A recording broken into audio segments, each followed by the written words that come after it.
This will be the only video you need to start calisthenics. My name is Lons, and welcome to a new video. Now let's jump right into the topic.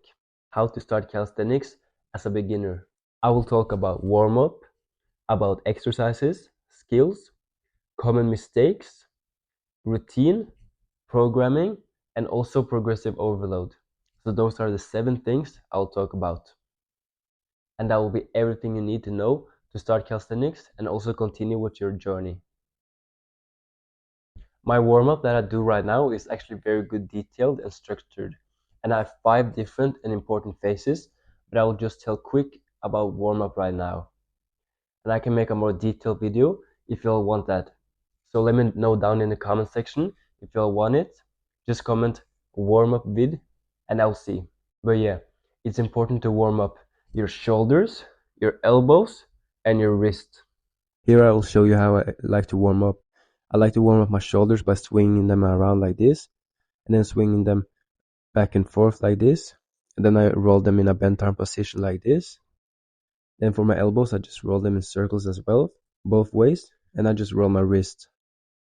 And then for wrist stretching, I like to rock them back and forth like this, in a pronated grip, and then supinated back and forth also. And then last, I like to turn them like this, and a little bit back and forth as well. And also do some resistance band work and a warm-up set before you start your workout. This is what I would do to warm up my rotator cuff with band, both arms, and then I do some shoulder dislocation to warm up and stretch my shoulders a little bit. Okay, so first topic, exercises.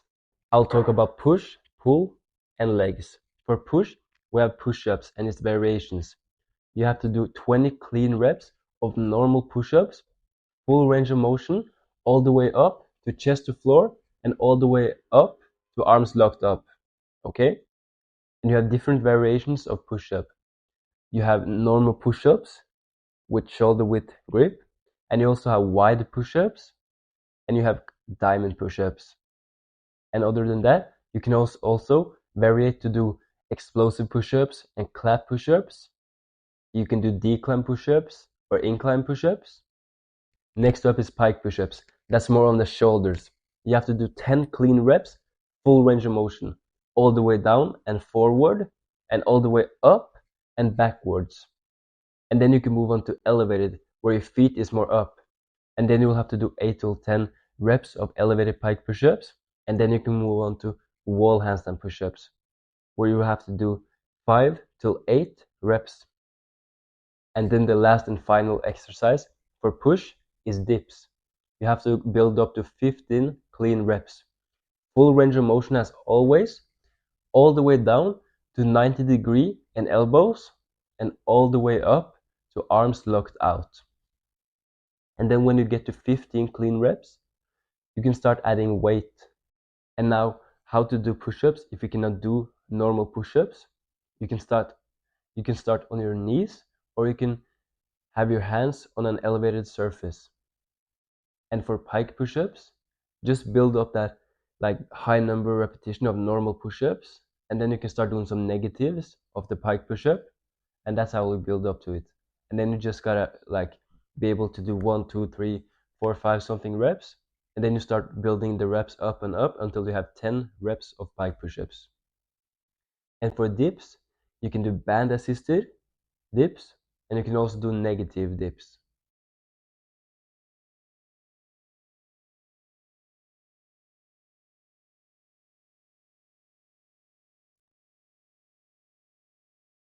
And then for pull, we have pull-ups, chin-ups, and rows. For pull-ups, you have to do 10 clean reps, build up to 10 clean reps. And that's always full range of motion, where you go all the way up, chin over bar, and all the way down to dead hang. And when you have mastered pull-ups and you have gained up to 10 reps, when you build up to 10 reps, you can start to add weight, the same as with dips. And how you're gonna learn pull-ups? You can start doing rows, as I will talk about later, and you can do band assisted pull-ups and also some negative pull-ups.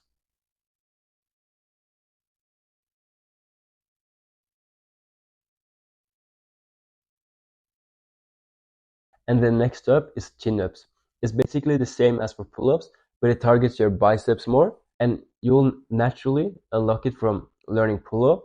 But if you want to specific target it, you can do negatives or you can do band assisted as well when you want to learn it. But then when you can do it without band, without nothing, when you can rep it out, you can do pull-ups first in the sessions. I'll explain this more later, but you can do pull-ups first and then you can start doing some sets of chin-ups.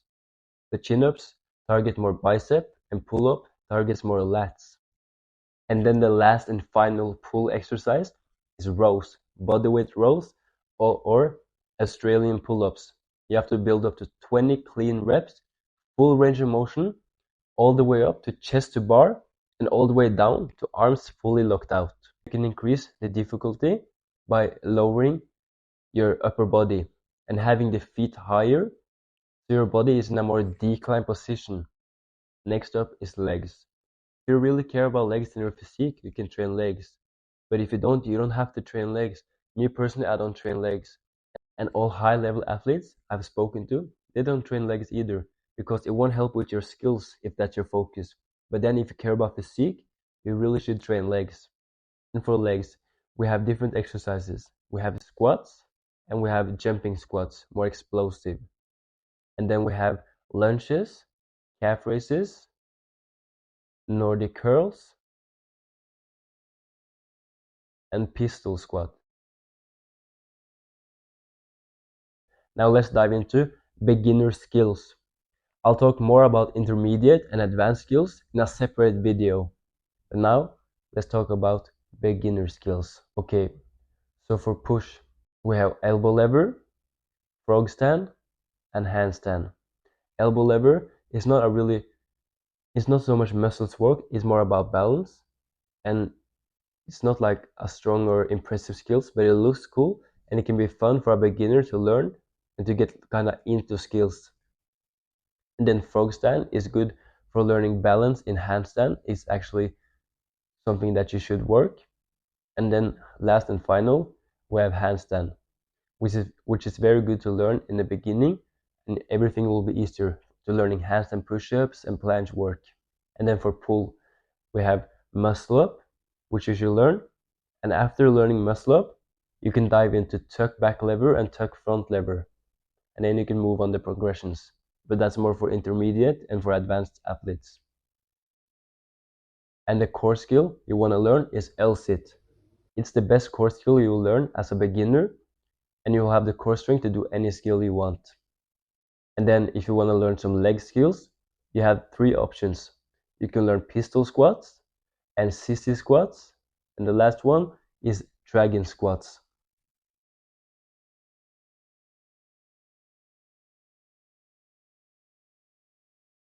Next topic, common mistakes.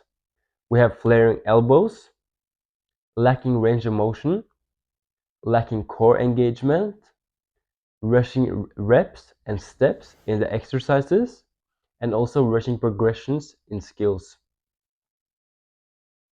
Okay, so flaring elbows. Now when talking about flaring elbows, people usually flare their elbows in normal push-ups and in pike push-ups. And also sometimes in pull-ups, but it's not as common. And lacking range of motion, it means you're not going all the way up and all the way down, which is very important to work all the muscles and do the exercise with the right technique, which is very important for your later journey and just doing everything perfect. You always want to do every exercise and skill you're doing with perfect form, okay? So go all the way up and all the way down. Chest to floor on push-ups and chin to bar on pull-ups, and also lock out the elbows. The third common mistake is lacking core engagement. This is when you do push-ups and your hips and your core, your abs, is kind of sagging downwards. And then we have rushing reps and steps. That's when you're trying to, for example, see you're a fresh beginner and you want to learn push-up for the first time. And maybe you start doing like maybe getting your first push-ups and you're already trying to do like diamond push-ups and like kind of harder variations. It will be very hard because you will not have the strength. So don't rush the reps. And for example, with pull-ups, if you can do maybe like 5 rows, that does not mean you can do even one pull-up. So don't rush it. And for the steps, it means more about like maybe pike push-ups, then you don't want to only do some pike push-ups and already try to do elevated pike push-ups or wall handstand push-ups. You should really take your time and just take it slow. And for pull-ups and dips, it's kind of not having the high enough numbers of reps to start adding weight. Don't rush. Don't rush the reps and don't rush the steps. Okay? And the last common mistake is rushing progressions in skills. You don't want to try to go for full back lever, front lever, planche, nothing, or just go for freestanding handstand push-up. You want to build your way up. You want to do tuck, advanced tuck, one leg and straddle for the progressions before you get to full. And you also want to do band assisted. And also you want to build your way up on the wall when we're talking about wall handstand push-ups. Next up, the topic we have is routines. Now for the 5 different routines, we have push-pull, we have push and pull, we have push-pull legs, we have full body, and we have upper and lower. Okay, so let's begin with push-pull. That means on one day you are doing push, then next day pull, and then push and pull, alternating the days between push and pull. We're not training any legs, and that's a target on the upper body, or for example on skills. Example like planche, front lever, handstand, muscle up, etc. Day 1 you do push, next day pull, and then rest, and then push pull rest, and continue with push pull rest, push pull rest. Or you can do push pull rest. You just alternating push pull. You gotta find kind of your sweet spot, how many days you can last before you need a rest day. Okay, we should at least have 1 rest day a week. You could have 1 or 2 rest days a week, 1 minimum. Okay, try that. Then for example on the push day, let's say you're focusing on maybe handstand push-ups. Okay, so then in your first exercise you'll do your handstand push-up work, then maybe you'll do some dips and maybe finish with some normal push-ups. And then on day 2, on the pull day, maybe you're focusing on muscle up. So let's say you're doing your muscle ups work, and then you're doing some normal pull-up work and like weighted pull-ups, high pull-ups, etc. And then finishing with maybe some bodyweight rows or something just to work the back muscles, let's say. And then the difference between push-pull and push and pull is that when I say push and pull, I mean you're training push and pull on the same day, aka full upper body. So you're training push and pull on the same day, mixing push and pull. So let's say training planche and front lever, okay? Then you would be doing your planche set, and then maybe alternate that set with also doing a front lever set. So doing planche, rest a little bit, and then doing front lever, rest a little bit, and going back to planche and going back and forth. Then doing the same with planche push-ups and front lever pull-ups. And then maybe finish with some pull-ups and some dips, pull-ups and some dips, you're alternating push and pull. And then if you do that on day 1, then on day 2 you take full rest. And then day 3 you do push and pull. Day 4 rest, day 5 push and pull. So you get to work the same muscles on the same time, and you also get more rest days, and you can just combine them. You can also train push and pull multiple days in a row, but then you should adjust your energy level, not doing 100% max all the time. The next up is push pull legs. So that means you're training day 1 push, day 2 pull, and day 3 legs. And then you can do another round of push pull legs, or you can take a rest day and then push pull legs. So on your push day, you might be doing some handstand work and then doing some weighted dips and finish with some push-ups. And then on your pull day, maybe doing some front lever and then some weighted pull-ups and maybe finishing with some bicep curls. And then on your leg day, you may be doing some pistol squats to work on the skill. And then you're doing some normal squats, maybe do weighted squats. And then finishing with some lunges or some calf raises. And then for full body, you're training push, pull, and legs on the same day. So you have 3 times a week you're training. So you're training day 1, full body, day 2 rest, day 3 full body, 4 rest, 5 full body, and then 6 and 7 you're resting, okay? So that 3 times a week, but push, pull, and legs also 3 times a week. So it's high frequency on the muscles and also good rest. It's very good for beginners. Let's give an example for a beginner workout. Let's say on day 1, maybe you're doing some push-ups and you're doing some rows and you're doing some pistol squats, let's say. Then on day 2, you're doing some pull-ups, you're doing some dips, and you're doing some, let's say, just normal squats. Then day 3, maybe doing some push-ups and some chin-ups and some lunges. Then for upper lower, you're training on day 1, you're training upper body, day 2, lower, and then day 3 you can rest, or you can do another upper body session, and then lower body and upper body, you see? So you're alternating the days between upper, lower, upper, lower, upper. And then on your upper body days, you'll be working push-ups, pull-ups, dips, etc. Then on your leg day, you're working your squat, your lunges, your calf raises, all that. And that's all the splits. And what I think is best for beginners, let's say full body and also upper and lower. And then for more intermediate, you can do the push-pull, you can do the push and pull, you can do also upper lower, and you can do push-pull legs. And once you get more advanced, you can continue doing push-pull legs.